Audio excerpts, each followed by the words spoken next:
Olá, pessoal. Meu nome é Manuela Dias. Essa videoaula tem como tema espelhos e faz parte da avaliação 5 da disciplina de Ciências, cuja professora é a Camila Braz. Embora o tema seja espelhos, para entendê-los, primeiro precisamos compreender alguns conceitos a respeito de luz.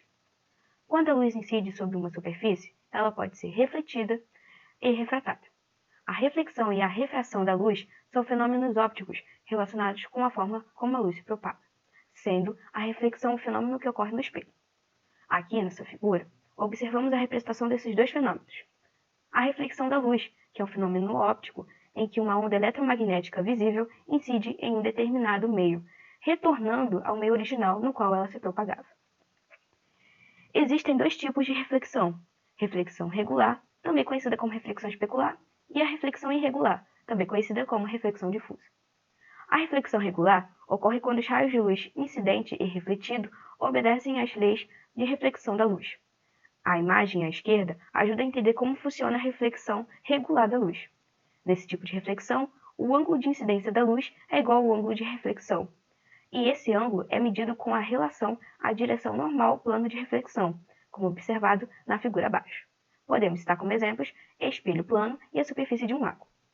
Já na reflexão irregular, os raios de luz incidente e refletido não formam o mesmo ângulo com relação à direção normal e não precisam estar contidos no mesmo plano. A imagem à direita mostra uma situação em que ocorre a reflexão difusa.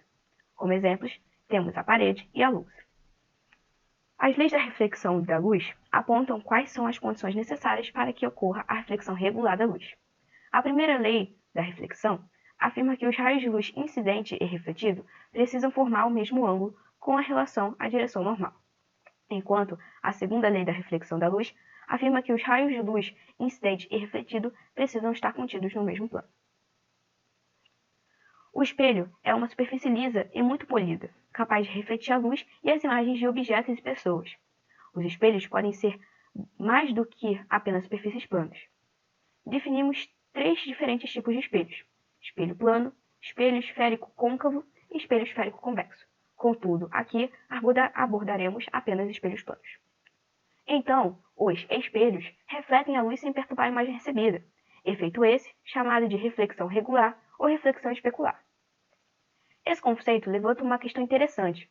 Se os espelhos preservam as imagens que os atingem, 1. Por que eles viram as imagens da esquerda para a direita e vice-versa? 2. Mas por que eles não viram as imagens de ponta cabeça? Ou seja, por que os espelhos viram as imagens apenas no sentido horizontal? Por exemplo, se escrevermos a palavra food em um pedaço de papel e virarmos esse papel escrito para um espelho, veremos o reverso dessa palavra atrás do espelho, ou seja, a imagem invertida horizontalmente, como observamos aqui nessas duas imagens. Na verdade, é que um espelho realmente não inverte as imagens da esquerda para a direita e vice-versa. O que os espelhos alternam é a frente para trás, como um carimbo de borracha. Apesar de apresentarem a mesma orientação vertical, as imagens formadas são invertidas horizontalmente, como se tivessem sido rodadas em 180 graus. Característica essa chamada de enantiomorfismo. A imagem observada no espelho é a mesma que seria observada caso esse papel fosse colocado contra uma lâmpada e olhado por trás dele, como nessa figura abaixo.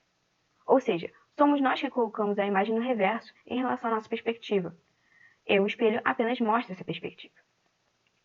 Os espelhos planos são superfícies planas, polidas e sem curvatura, capazes de promover a reflexão regular da luz. Reflexão essa conhecida também como especular. Quando os raios de luz são refletidos por eles, o ângulo dos raios refletidos é igual ao ângulo dos raios incidentes, como observado anteriormente na lei da reflexão, e novamente nessa figura abaixo. Como as imagens são formadas nos espelhos planos? Quando dois ou mais raios de luz refletidos se cruzam, ocorre a formação de imagens. No caso dos espelhos planos, os raios de luz refletidos não se cruzam. Ao invés disso, são esses prolongamentos que se cruzam para formar imagens, como ilustrado na figura abaixo. Para que possamos enxergar a imagem de um objeto em alguma superfície refletiva, esta deve promover a reflexão regular da luz, ou seja, ângulo de reflexão é igual ao ângulo de incidência. Além disso, os raios incidentes e refletidos encontram-se no mesmo plano. A imagem ilustra os prolongamentos dos raios de luz refletidos, representados pelas linhas pontilhadas, cruzando-se atrás do espelho. As imagens como as que são formadas nos espelhos planos são chamadas de imagens virtuais. Entre suas principais características encontram-se estas. São formadas pelo cruzamento de prolongamentos dos raios de luz, portanto, são formadas atrás do espelho. São sempre direitas, ou seja, apresentam a mesma orientação vertical que os seus objetos, não aparecem de ponta cabeça. Por serem virtuais, não podem ser projetadas sobre algum anteparo, diferentemente das imagens reais, que podem ser projetadas. E as imagens são formadas atrás do espelho, a uma distância da superfície refletora do espelho que os objetos se encontram. Aqui, temos nessa figura a imagem formada em um espelho a partir do objeto. Se uma pessoa se encontra a 5 metros de um espelho plano, sua imagem é formada 5 metros atrás do espelho plano, a uma distância de 10 metros até ela. Pelo fato de tanto a imagem formada atrás do espelho e o próprio objeto se encontrarem a uma mesma distância em relação ao espelho, a imagem formada no espelho plano é do mesmo tamanho que o objeto real, como exemplificado na figura abaixo à direita. Além disso, quando aproximamos um objeto a um espelho plano, a imagem dele vem em direção a ele, com a mesma velocidade. Logo, a velocidade com que o objeto se aproxima da imagem produzida por um espelho plano é igual à soma da velocidade da imagem com a velocidade do objeto, como exemplificado na figura abaixo à esquerda. Encerro aqui, então, minha apresentação. Obrigada.